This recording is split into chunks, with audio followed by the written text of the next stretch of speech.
हुक्म दिया कि अब तो हम उसके पिता राजा प्रताप के पास जरूर जाएंगे। अति शीघ्र सब लोग राजा प्रताप के पास चलिए। उधर तो राजा चंद्रभान अपने सेनापति और मंत्री के साथ अपनी पत्नी के पिता के पास जाता है। इधर राजकुमारी ने अपने 6 भाइयों से कहा जो उसे समय योगी के रूप में थे, भाइयों तुम सभी राजा के पास में जाओ और राजा से कहना कि हमारी बहन आपके दरबार में किस्सा सुनाना चाहती है। यदि राजा साहब किस्सा सुनाना चाहो तो हम उन्हें दरबार में ले आएंगे, क्योंकि इधर राजकुमारी को पता था कि हमारे पिता को किस्सा सुनना बहुत अच्छा लगता है। अब तो 6 जोगी भिक्षा के बहाने राजा वीर भोज के दरबार में पहुंच गए। उन्होंने राजकुमारी के द्वारा ही बात राजा के सम्मुख जाकर के रखी। योगिया की बात सुनने के बाद राजा ने तुरंत ही उन्हें इजाजत दे दी। प्रिय दर्शकों, अब तो किस्सा सुनाने के लिए अगले दिन योगी अपनी बहन को लेकर राज दरबार में पधारे। उसी समय राजकुमारी योगियों के भेष में थी, इसलिए कोई पहचान नहीं पाया। जब उसने राज दरबार में किस्सा सुनाया तो सब लोग बड़े ध्यान से सुनने लगे थे। राजा को उसे लड़की का किस्सा बहुत पसंद आया। अब तो राजा ने बहुत सारा इनाम दिया। सभी योगी बोले, महाराज जब भी आपकी किस्सा सुनने की इच्छा होगी तो हम अपनी बहन को ले आया करेंगे। अब तो वह रोज अपने भाइयों के साथ राजा के दरबार में किस्सा सुनाने आया करती थी। इस प्रकार वह राजकुमारी रोज राजा को कहानी सुनाने के बाद इनाम लेकर अपने योगी भाइयों के साथ वापस लौट जाती थी। अब तो धीरे धीरे उन सन्यासियों के दिन ही बदल गए। पहले वह योगी नगर नगर जाकर भिक्षा मांगते थे, अब तो उन्हें राजा से ही इतना धन प्राप्त हो जाता था कि कहीं मांगने की जरूरत नहीं पड़ती थी। प्रिय दर्शकों, जब अगली रात को राजकुमारी राजा को किस्सा सुनाने के लिए उनके राज दरबार में आई तो उसने अपने पति मंत्री और सेनापति को वहीं बैठे हुए देखा। तब राजकुमारी ने सोचा, आज तो यह सभी यहाँ पर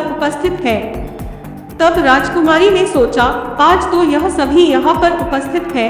तो किस्सा सुनाने में बहुत ज्यादा आनंद आएगा।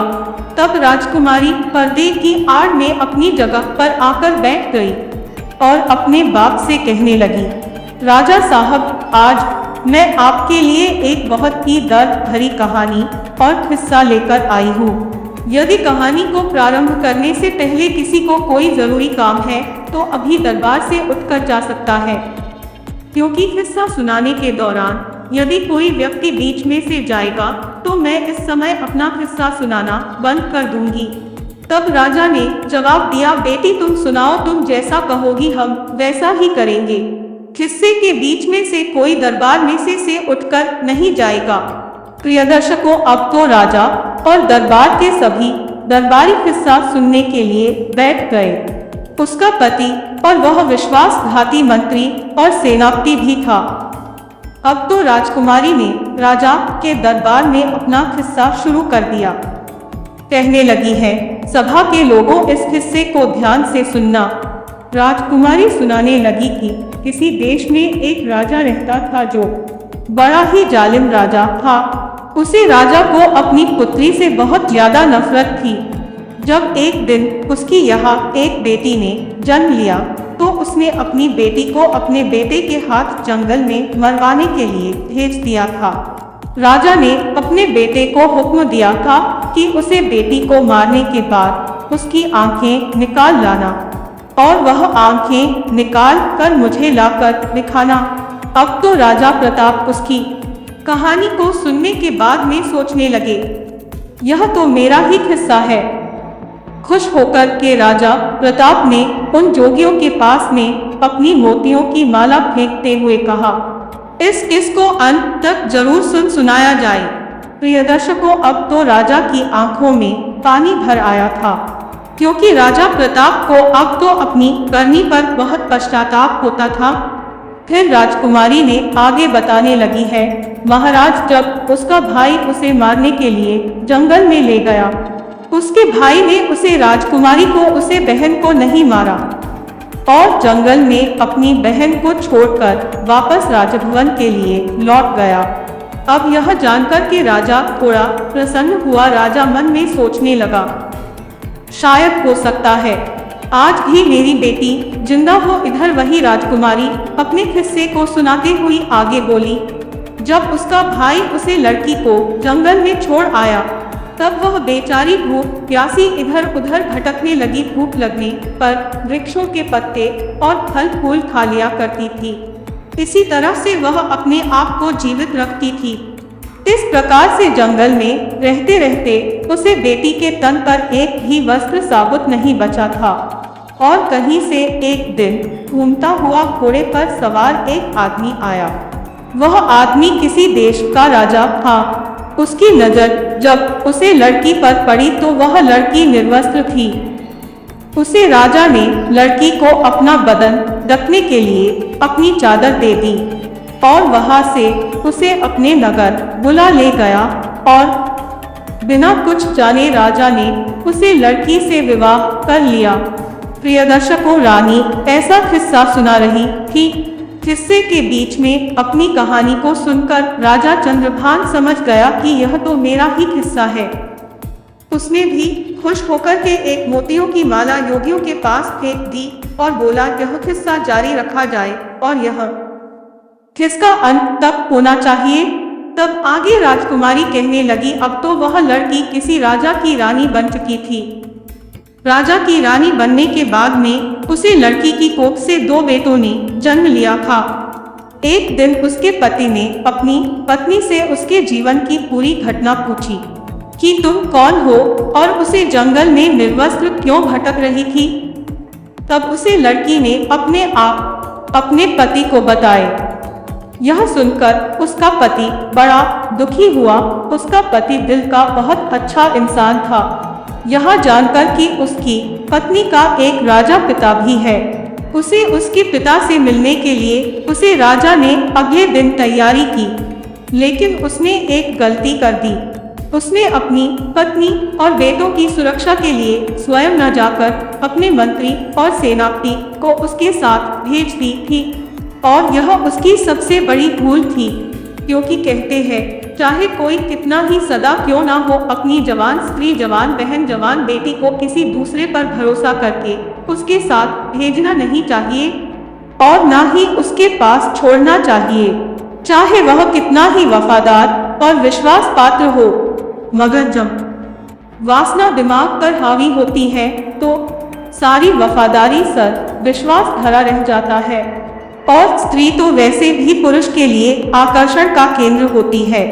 अगर वह अकेली किसी अन्य पुरुष के साथ जाती है या ठहरती है तो उसके मन में काम रूपी विचार आ ही जाता है।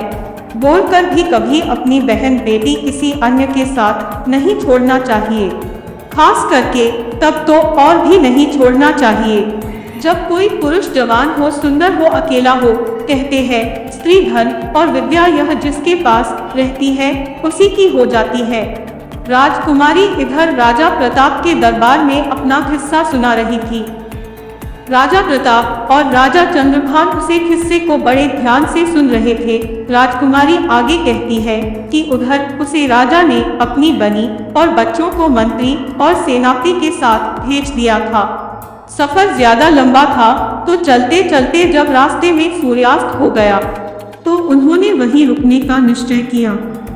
मंत्री ने अपना डेरा रानी के डेरे के बराबर में लगवाया। रानी ने इसका बहुत विरोध किया पर वह नहीं माना। रात्रि के समय में मंत्री ने उसे राजकुमारी के साथ में दुष्कर्म करने की सोची। राजकुमारी के बार बार निवेदन करने पर भी वह दुष्ट मंत्री नहीं माना, बल्कि उसने राजा के बेटे का भी कत्ल कर दिया। जब बेटे का कत्ल कर डाला तो रानी अपना धर्म बढ़ाने के लिए मंत्री से बहाना बनाकर जंगल में भाग गई। रात उसने जंगल में गुजरकर जैसे तैसे उसे बेचारी ने अपने पतिव्रत धर्म को बचाया। जब दूसरे दिन को रानी अपने डेरे में वापस आए तो उसे अपने बेटे की लाश भी नहीं मिली। जैसे जैसे कहानी आगे बढ़ती जा रही थी उधर मंत्री के होश खराब होते जा रहे थे। अब तो धीरे धीरे करके वह मंत्री भी बहाना बनाते हुए राजा के दरबार से उठकर जाना चाहता था। राजा ने तुरंत ही उसे डांट कर बैठा दिया। तब रानी आगे सुनाने लगी।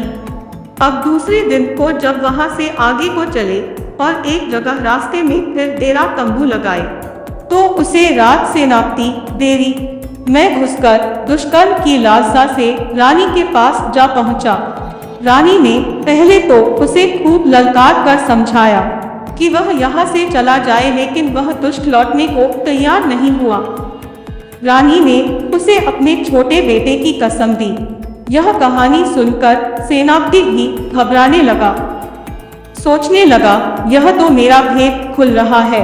वह भी उठकर भागने को हुआ तो राजा ने डांट कर उसे भी बैठा दिया। राजा चंद्रभान ने कहा, क्यों भाई, सच्चाई तुमसे सुनी नहीं जा रही क्या? सेनापति भी अपना मुंह लटका कर चुपचाप बैठ गया। इधर किस्सा जारी था। राजकुमारी कहने लगी, फिर उसके बाद सेनापति ने भी रानी के छोटे बेटे का कत्ल कर दिया। वह गलत लेकर रानी के पास बढ़ता गया। उसी समय पर किसी न किसी प्रकार से वह राजकुमारी अपनी जान बचा करके वहां से भाग निकली और वहां से एक नदी में कूद गई। लेकिन उसकी किस्मत ने वहां पर उसका साथ नहीं दिया। वह बेचारी जिंदा बच गई। उसे नदी में बहते बहते वहां चली गई और जंगल के दूसरे छोर पर 6 जोगियों के हफ्ते चढ़ गई और सन्यासियों ने भी उसे राजकुमारी को अपनी पत्नी बनाना चाहा, परंतु उनके महान बुद्धिमान गुरुजी ने उन सन्यासियों से यह पाप होने से बचा लिया और गुरुजी के बार बार समझाने पर सन्यासियों ने उसे राजकुमारी को अपनी बहन के रूप में स्वीकार कर लिए, या फिर वह भाई बहन अपने यहाँ जो राजा था, राजा के यहाँ पर किस्सा सुनाने के लिए रोज अपनी बहन को ले जाने लगे। प्रियदर्शन को इतनी कहानी सुनाने के बाद में वह राजकुमारी अपना पर्दा हटाकर राजा के सामने आकर खड़ी हो गई। अपनी कन्या को देखकर राजा प्रताप भी पहचान गए और उधर अपनी पत्नी को देखकर राजा चंद्रभान की आंखें भर आई। पत्नी को सामने देखकर राजा चंद्रभान बहुत प्रसन्न हुआ, लेकिन अपने पुत्रों की मृत्यु का दुख से खा जा रहा था। राजा चंद्रभान राजा प्रताप से आजा मांगने लगा कि महाराज, मेरा मंत्री और मेरा सेनापति मेरा ही शत्रु है, इसी में स्वयं दंड देना चाहता हूँ। तब उसी तरफ से राजा चंद्रभान ने उन दोनों के सर कलम कर दिए। अंकियों को उनके करने का दंड मिल चुका था। राजा प्रताप ने अपनी बेटी को सीने से लगा लिया और बार बार उसे अपने किए की क्षमा मांगने लगा। बेटी ने अपने पिता को क्षमा कर दिया। इस प्रकार से राजकुमारी अपने पति के साथ कुछ दिन तक अपने पिता के घर पर रही। फिर उसके बाद बड़ी हंसी खुशी के साथ उसके पिता ने अपनी बेटी की बड़ी धूमधाम से विदाई की। राजा चंद्रभान अपनी पत्नी को लेकर अपने नगर लौट आया और हंसी खुशी के साथ समय व्यतीत करने लगे। कुछ ही समय में रानी ने 2 बेटों को और जन्म दिया, तो उनकी खोई हुई खुशी सारी वापस आ चुकी थी। प्रिय दर्शकों, भगवान अगर किसी के पक्ष में होता है तो कोई भी उसका बाल बांका नहीं कर सकता। चाहे कोई कितना ही प्रयास कर ले, कोई उसे मार नहीं सकता। मृत्यु, जीवन, मरण यह विधाता के हाथ में होता है, इंसान के हाथ में कुछ नहीं। प्रिय दर्शकों, हमारी आज की कहानी यहाँ समाप्त होती है। हम उम्मीद करते हैं कि हमारी आज की यह कहानी, आज का यह वीडियो पसंद आया होगा और आप इसे ढेर सारी प्रेरणाएं लेंगे। मिलते हैं अगली ज्ञान चर्चा के साथ अगले वीडियो में। तब तक के लिए नमस्कार, धन्यवाद।